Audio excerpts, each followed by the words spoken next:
Hi friends, నమస్తే. ఈరోజు వీడియోలో నేను మనకి టమాటో పచ్చడి ఎండబెట్టకుండానే ఇలాగ ఒక 6 నెలల వరకు మంచిగా ఇలాగ ఫ్రెష్గా ఉండాలంటే ఒకసారి ఇలా ట్రై చేసి చూడండి. చాలా బాగుంటుంది. నేను ఇక్కడ 1 కేజీ టమాటోస్ తీసుకున్నాను.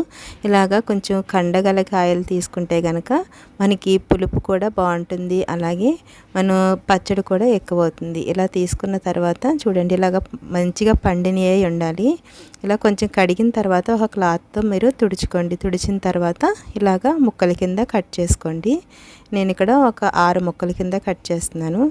ఇలాగ సన్నగా కట్ చేస్తే మనకి చక్కగా ఇవి ఉడికేటప్పుడు మంచిగా తొందరగా ఉడికిపోతాయి అన్నమాట. ఇలాగ చేసిన తర్వాత ఇవన్నీ కట్ చేసుకున్న తర్వాత చూడండి ఎన్ని ముక్కలు వచ్చినాయి.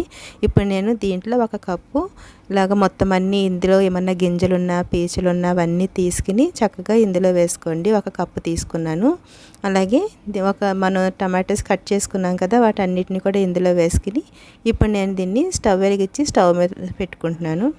మూత పెట్టుకుని ఇలా ఉడికించుకోవడం వల్ల చూడండి ఇందులో ఉన్న వాటర్ అంతా బయటకు వచ్చేస్తుంది. మీడియం టు లో ఫ్లేమ్లో పెట్టుకుని మాత్రమే దీన్ని ఇలాగా కుక్ చేసుకోండి ఫ్రెండ్స్, లేకపోతే తొందరగా మాడిపోయే ఛాన్సెస్ ఉంటుంది. ఒకసారి మధ్య మధ్యలో ఇలాగా కలుపుకుంటూ ఉండండి.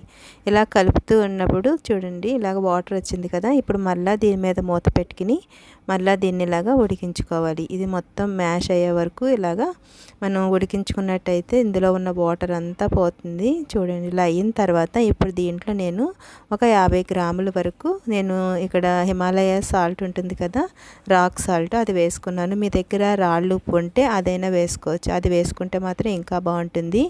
ఇలా వేసుకున్న తర్వాత మూత పెట్టుకుని మళ్ళీ ఇలాగా ఉడికించుకోవాలి. చూడండి వాటర్ అంతా పోయింది, మంచిగా ఎగిరిపోయింది కదా.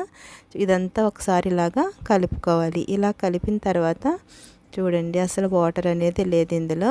ఇలా అయిన తర్వాత మొత్తం మ్యాష్ అయిపోయింది కదా టమాటోస్. ఇప్పుడు దీన్ని మనము చల్లారబెట్టుకోవాలి. చూడండి ఇలా అయిన తర్వాత దీన్ని ఇలాగ పక్కన పెట్టుకుని ఒకసారి దీన్ని చల్లారనిద్దాము. ఇప్పుడు మళ్ళీ ఇంకొక ప్యాన్ తీసుకుని దీంట్లో 1 స్పూన్ మెంతులు వేసుకున్నాను. మెంతులు వేసుకుని ఇవి చక్కగా ఇలాగ ఫ్రై చేసుకోండి. ఇలా ఫ్రై అయిన తర్వాత 1 నిమిషం ఫ్రై అయిన తర్వాత దీంట్లో ఒక 2 స్పూన్ల వరకు ఆవాలు కూడా వేసుకోండి. ఆవాలు మెంతులు తొందరగా ఫ్రై అవ్వవు కదా, ఆవాలు తొందరగానే వేగిపోతాయి. ఇలాగా కొంచెం కలర్ వచ్చే వరకు ఫ్రై చేసుకుంటే మనకి మిక్సీ పట్టేటప్పుడు మంచిగా పౌడర్ అవుతుంది. చూడండి ఇలాగా ఫ్రై చేసుకోవాలి. ఇప్పుడు దీన్ని మనం మిక్సీలో వేసుకుని మంచిగా పౌడర్ చేసుకోవాలి. ఇలా పౌడర్ చేసుకున్న దాన్ని పక్కన పెట్టుకుని ఇప్పుడు మనము పెద్ద మిక్సీ జార్ తీసుకుని ఇలాగ టమాటోస్ మంచిగా చల్లగా అయిపోయినాయి. ఇప్పుడు దీన్ని ఇలాగా మిక్సీలో వేసుకోవాలి. ఒకవేళ మీకు టమాటో ముక్కలు కనిపిస్తేనే బాగుంటుంది అనుకుంటే కనుక మిక్సీ పట్టుకోని అవసరం లేదు.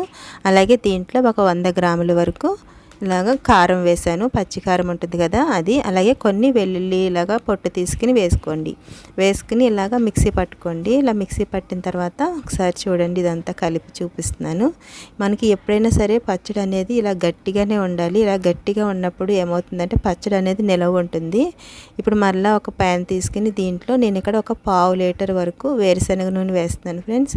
మనకి ఆయిల్ అనేది ఎక్కువ ఉండటం వల్ల పచ్చడి తొందరగా పాడవద్దు. 1 స్పూను ఆవాలు, అలాగే 1 స్పూన్ వరకు జీలకర్ర, 1 స్పూను పచ్చెనగపప్పు వేసుకున్న తర్వాత ఇప్పుడు దీంట్లో నేను 1 స్పూన్ వరకు మినపప్పు కూడా వేసుకోండి. అలాగే వెల్లుల్లి ఎక్కువ వేసుకుంటే పచ్చడి బాగుంటుంది. ఇలాగ పొట్టు తీసిన వెల్లుల్లి వేసుకున్నాను, కొందరు వెల్లుల్లి వేసుకోరు. అలాగే కరివేపాకు, నేను ఇక్కడ చిన్న చిన్న ముక్కలుగా కట్ చేసుకున్న ఎండుమిర్చిని కూడా వేసుకున్నాను. ఇలాగ మీ దగ్గర ఒకవేళ చిన్నవి ఉంటే కనుక అలాగే వేసేసుకోవచ్చు. అవి మంచిగా ఫ్రై అయిన తర్వాత ఇలాగ టమాటో పేస్ట్ చేసి పెట్టుకున్నాం కదా, దాన్ని అంతటిని దీంట్లో వేసుకోండి. ఇలా వేసుకున్న తర్వాత ఇప్పుడు మనం పచ్చడి అనేది ఉడికించుకోవడం వల్ల మనకి పచ్చడి నిలవ ఉంటుంది. మనం చేసి పెట్టుకున్న ఆవాలు మెంతిపిండి ఉంది కదా, దాన్ని కూడా దీంట్లో వేసుకోండి. వేసుకుని ఇదంతా బాగా కలిసేటట్టు కింద ఇలాగ కలుపుకోవాలి. ఒక 5 నిమిషాల వరకు లో ఫ్లేమ్లో పెట్టుకుని ఇలా ఉడికించండి ఫ్రెండ్స్. ఇలా ఉడికించడం వల్ల పచ్చడి అనేది నిలవ ఉంటుంది. మనకి 6 నెలలు అయినా పచ్చడి పాడవదు.